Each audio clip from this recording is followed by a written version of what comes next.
Thanks everyone who has joined us for our third tax workshop in our four-part tax workshop series. With such gratitude to the Joint Fiscal Office for doing this for members. Today, we are going to talk about education finance, and I am very grateful to Julia Richter for really just how many times she has done this in the last few years and her mastery of the subject matter, and hope that everyone is able to learn a little bit that you can share with your constituents. I think particularly in the case of education finance, because our education fund is made up of all of the decisions of all of our local communities, it is incumbent upon us as legislators to make sure that our constituents understand how it works well enough for those decisions to be transparent, meaningful, weighty decisions. And so if there's sort of any piece of tax knowledge that I think it's helpful for a non-Ways and Means legislator to have, I would say it is the education fund. So thank you, Julia and Abby.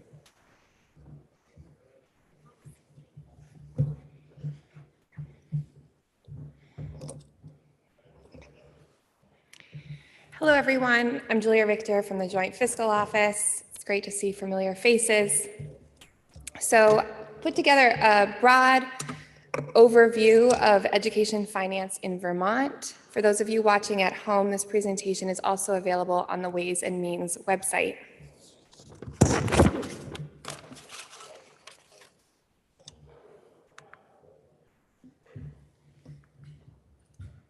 Can you help me?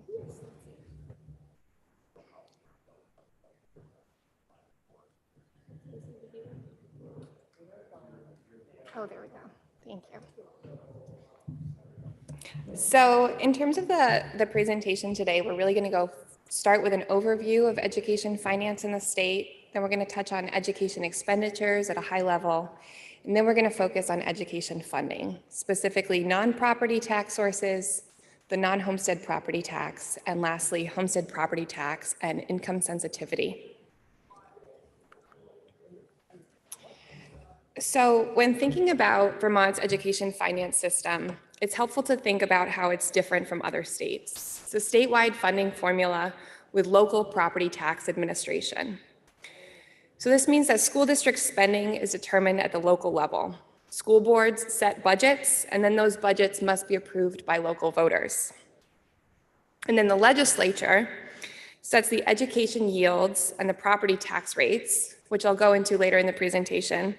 But they set those annually at the level necessary to fund all education expenditures. And there's two types of property taxes. There's the homestead, and that includes the income sensitivity, the property tax credit, and then there's also the non-homestead. Since the Brigham decision in 1997, which led to Act 60, Act 68, and other reforms in the education fund, the homestead property tax rate is now a function of district per pupil spending. So it's no longer a function of a district's property wealth. Instead, tax rates vary in proportion to per pupil spending decisions across districts.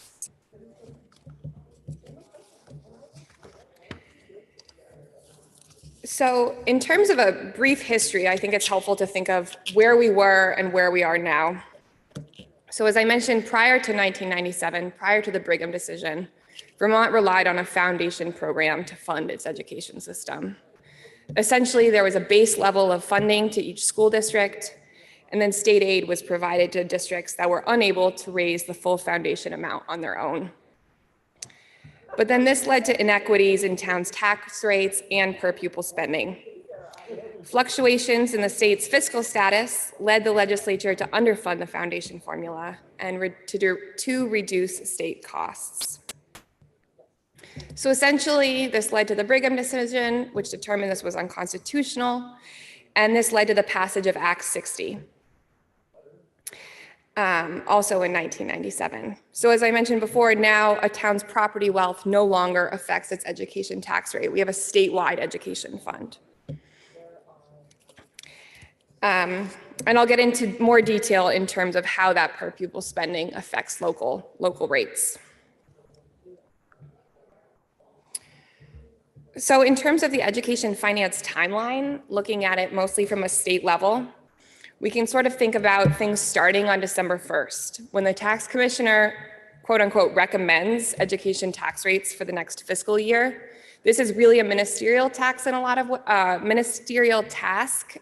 ways, because it's statutorily laid out how those tax rates need to be calculated. How are we going to calculate the yield? What do we need to take into account for that calculation?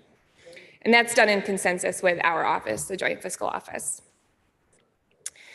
So then after that, school boards, or I guess during that process also, school boards and towns prepare their school district budgets. And then usually on town meeting day in March, those budgets are given to voters who will vote and eventually approve the school district budgets. And then around this time, and then throughout the whole course of the legislative session, the legislature, the General Assembly, sets the state level base education property tax yield, the non-homestead property tax rate, and the income yield at the estimated level to fund all voter-approved school budgets. So then after the yields and the rates have been set, on or before June 30th, the tax department sets the spending adjusted homestead tax rate for each town. And then later in the year, in the later summer, early fall, the town administers that education property tax, and then the taxpayers pay the education taxes. So it's a big picture timeline, and I do want to reiterate that this whole presentation is big picture and really just meant to serve as a starting point in terms of understanding education finance.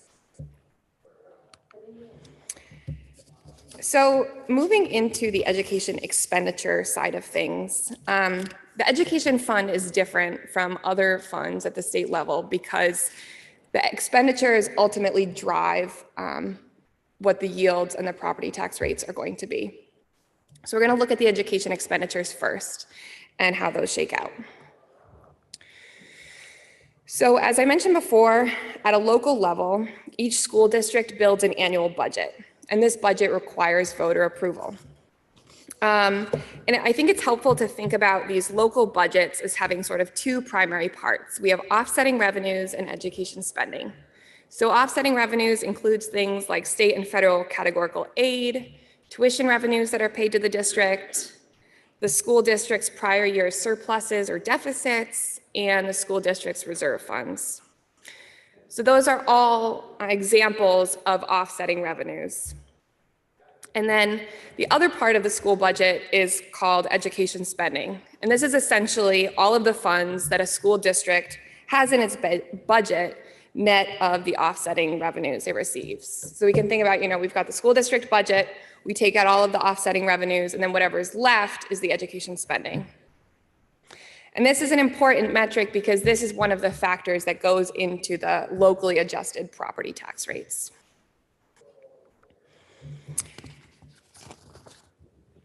And then moving to the state level, we have the education fund, which is the statewide aggregated costs of all public education, K through 12. And this includes all school budgets. So going back to the idea of sort of two different buckets in education expenditures, we can think of the statewide education payment and then everything else.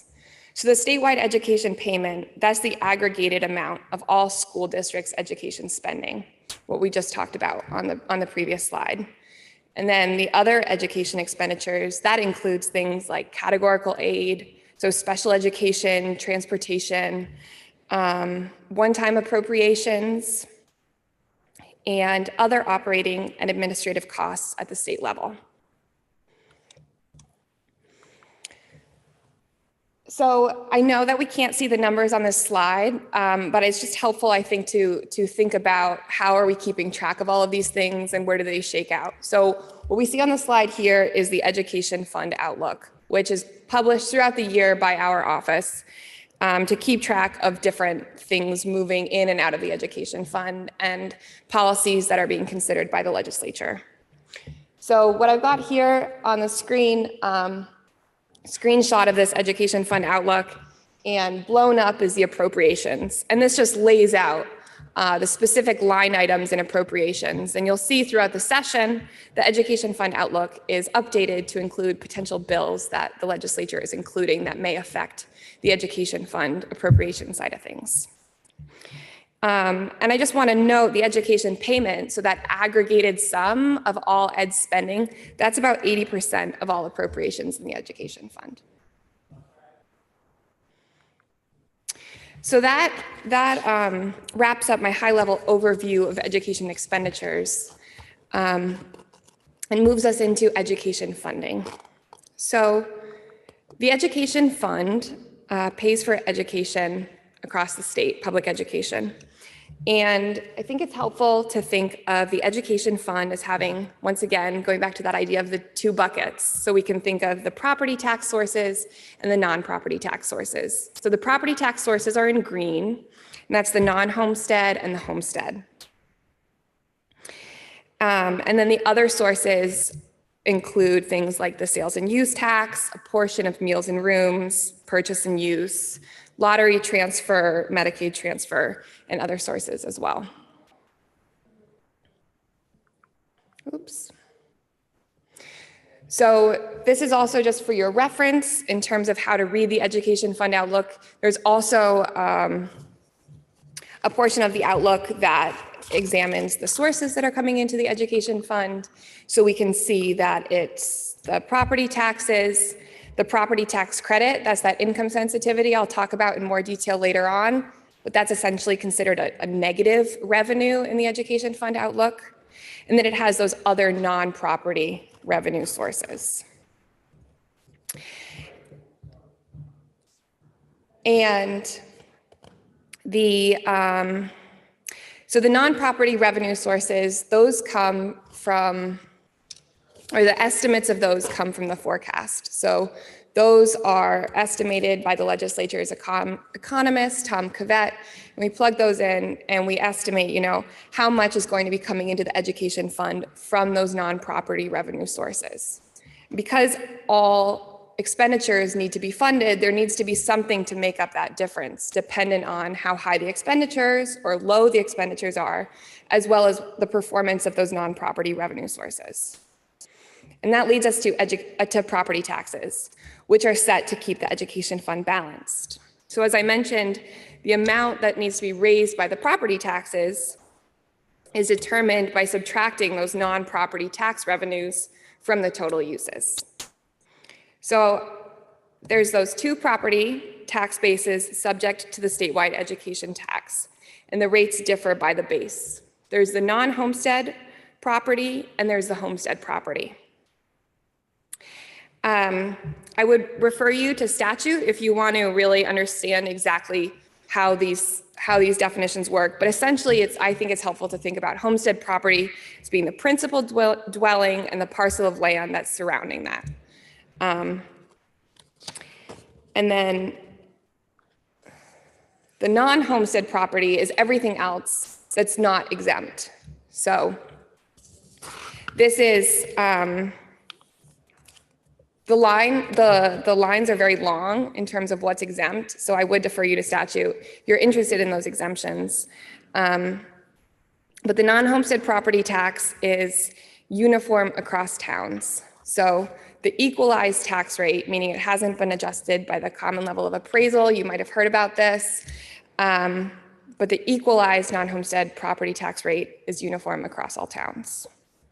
That rate technically is set in statute, but annually that statute is not withstood by the legislature and is typically set in session law, usually as part of the yield bill.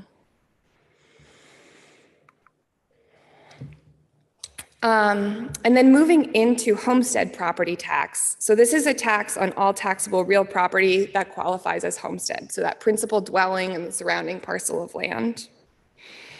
And this is where that locally approved education spending decisions comes into play, where the property tax rate in each town is dependent on its locally approved education spending per equalized pupil.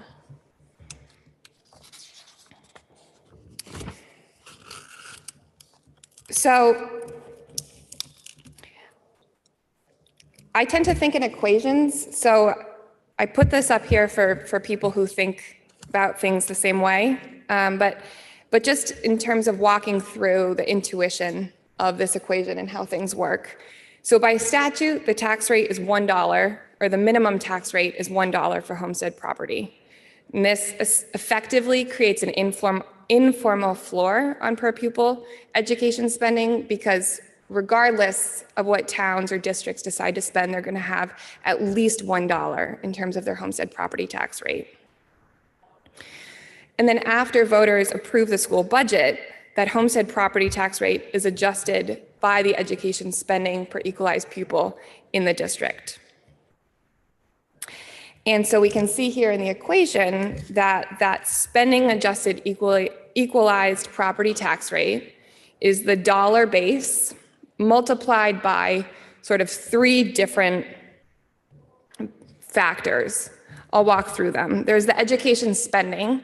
So we did talk about that earlier. That's one of those buckets of the local budget. There's the equalized pupils, which I'll talk about on the next slide.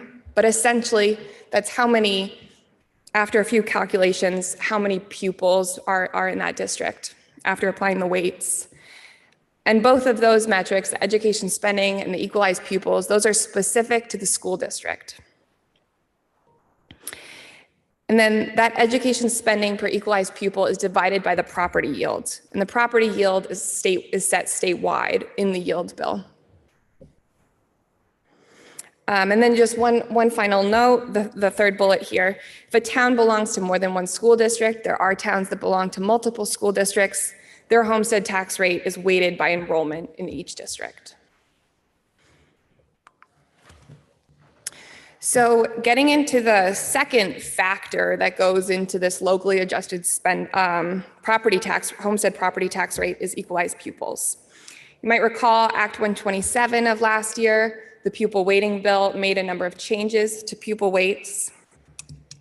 And what pupil weights aim to do is to adjust student counts to address different student needs or circumstances.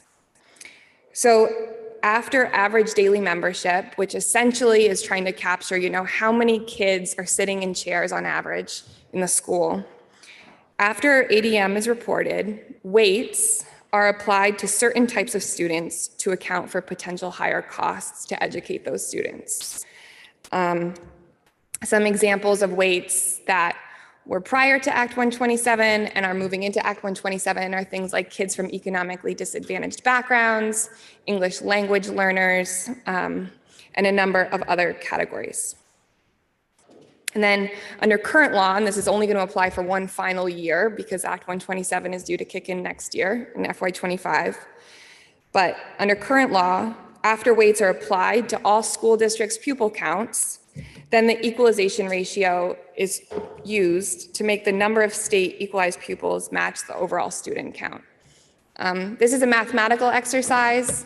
It doesn't change how districts' pupils compare to other districts, but it's just the application of a ratio.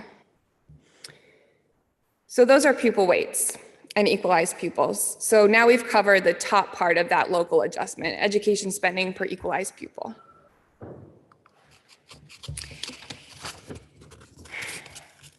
And then we moved into the property yield.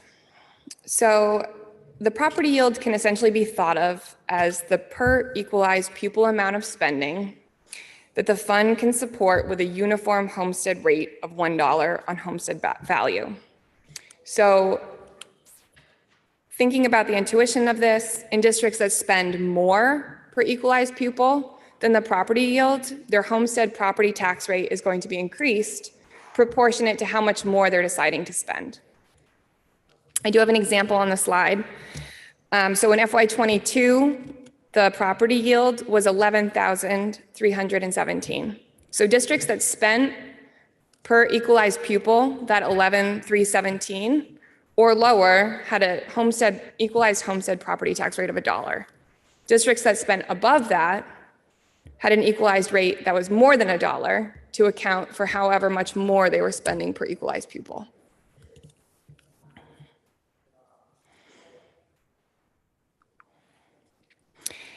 And that is a quick run through of the way that the homestead property tax rates are calculated. The other portion of homestead property taxes is property tax credit or income sensitivity. So the homestead property tax has a credit that's based on income. Often in the legislature and around the state, this is referred to Vermonters paying on income.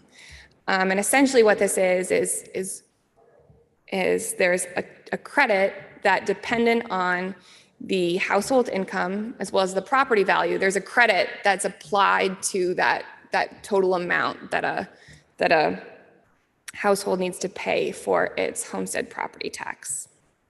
So about 70% of Vermont households receive some sort of property tax credit or income sensitivity to their homestead property tax. And these are a couple other important notes. It's applied to the following year's tax bills. And lastly, it's limited by the taxpayer's income. So there's a summary table here, but you can essentially see the different parameters where the property tax credit shifts in terms of how it's calculated. So for household income, and that essentially refers to all the income that's being generated by folks living in the house, there are some exemptions there.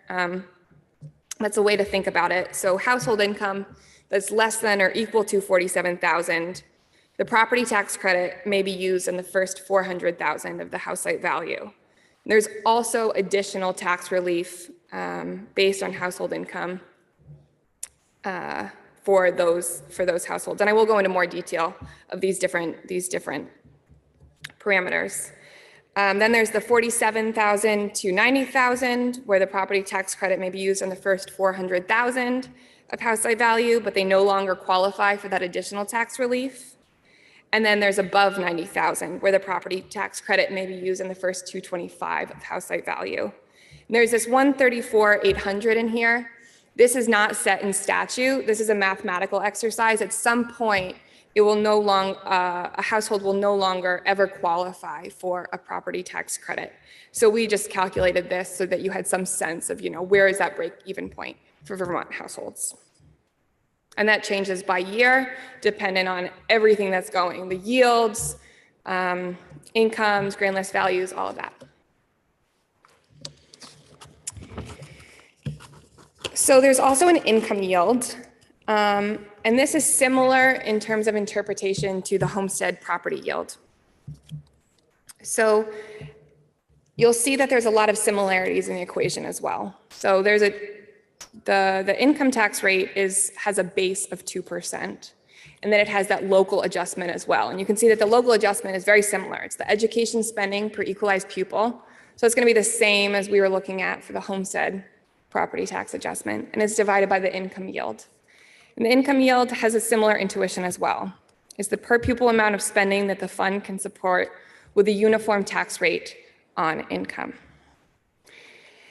So once again, that tax rate is increased proportionately to how much more a district decides to spend above the income yield. And we have that same intuition here. So in FY22, the income yield was 13,770. So districts that spend up to that, then they had that equalized rate on income of 2%, that base rate. And districts that spent more than that per equalized pupil had a higher equalized tax rate on income in proportion to however much their education spending per equalized pupil was higher.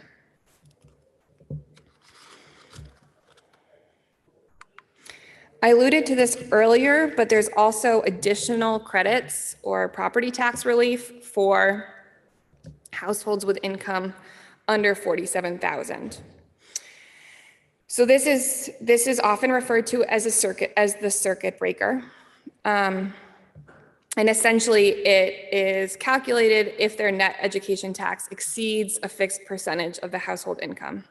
So about 30% of the households that are eligible for income sensitivity are then also eligible for this homeowner rebate or additional property tax relief.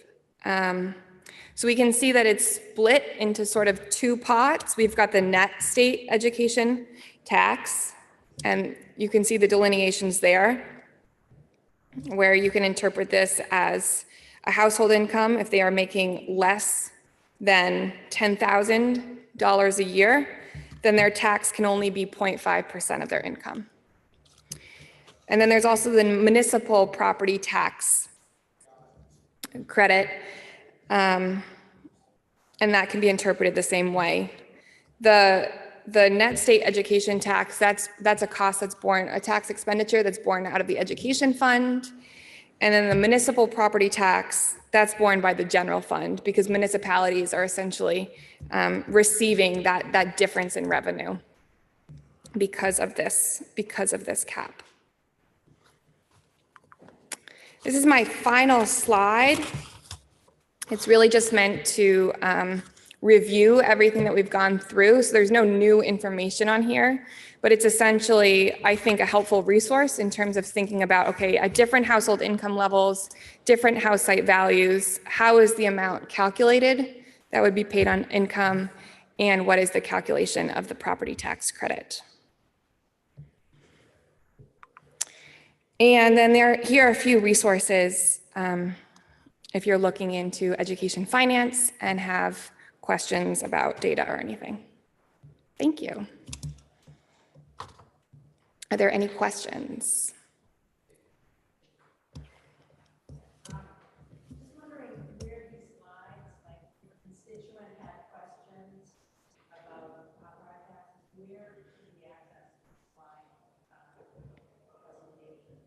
Sure. So the slide presentation is available on the Ways and Means website.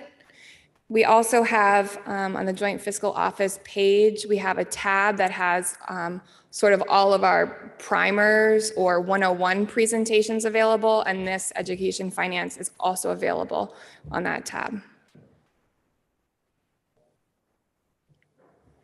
Yes.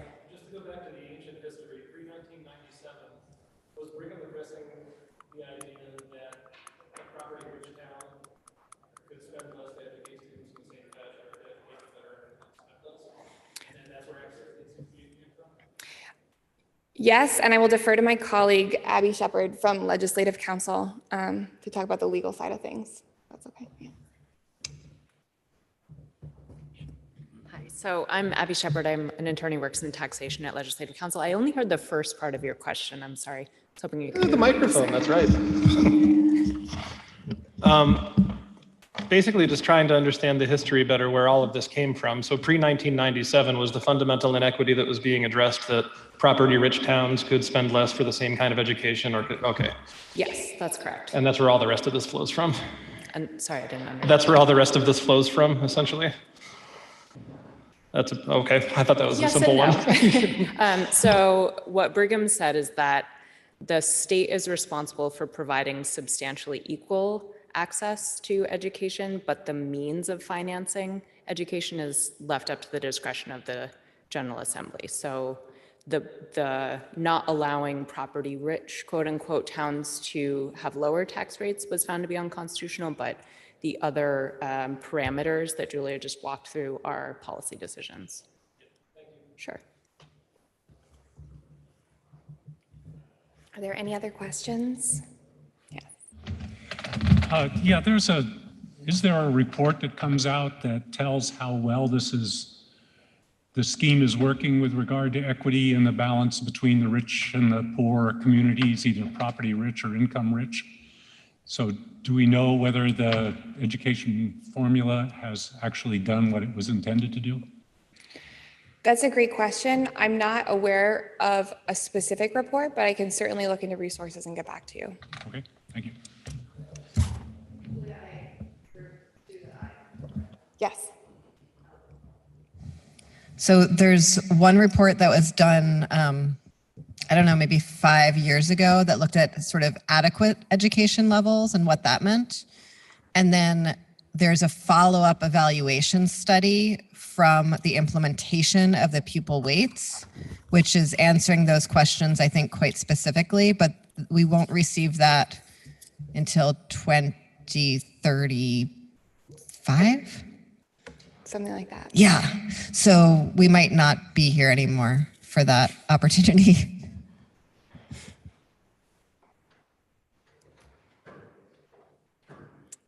Yes. It's a very tall microphone. I was curious on the slide where we do municipal or income, and it starts at 0.5 and it goes up to 3%. Why is it different for, it's the second to the last slide. Source. Oh, there we go.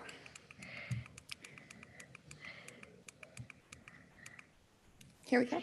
Yeah, so I'm sure that there was a method to the reason why the tax cap's percentage of income is different for the state education tax versus the municipal property tax.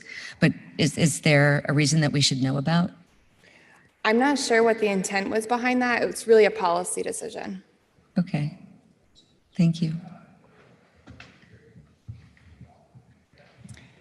Any other questions? Okay, thank you, everyone.